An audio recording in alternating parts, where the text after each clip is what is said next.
नमस्कार, PCR news के आज के episode में आप सभी दर्शकों का हार्दिक स्वागत है। पिछले कुछ दिनों से यरोड़ा जेल से भागा हुआ कैदी उल्लासनगर में पकड़ा गया। उल्लासनगर पुलिस स्टेशन के अधिकारियों को अपने गुप्तचरों से पता चला कि यह व्यक्ति यहां पर संदिग्ध हालत में घूम रहा है। पुलिस ने उसे ताबे में लेकर जब पूछताछ की तो पता चला कि वो यरोड़ा जेल से भागा हुआ है और कई गुना उसके ऊपर दाखिल है। आइए ज्यादा जानकारी लेते हैं जोन 4 के डीसीपी श्री सचिन साहब से। नमस्कार।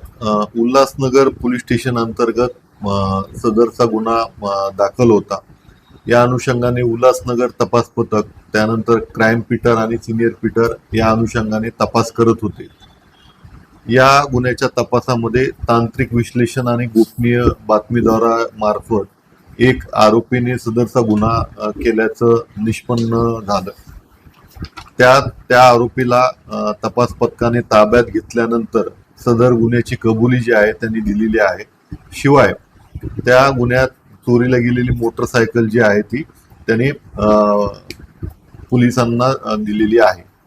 त्याचा आणखी आपण तपास केला असता एक टिटोळा पोलीस स्टेशन अंतर्गत 302 च्या गुन्ह्यामध्ये तो शिक्षा भोगत असल्याचं निष्पन्न झालं आणि येरवडा खुल्या कारागृहात तो बंदी असताना तिथून तो पळून गेलेला आहे।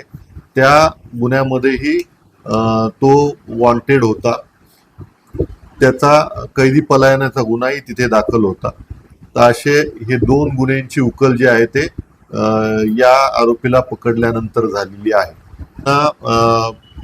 18 तारखेपर्यंत पोलीस कस्टडी भेटलेली आहे आणि सदरची कामगिरी जी आहे ती पोलीस कॉन्स्टेबल सोनवणे आणि तडवी यांनी केलेली आहे।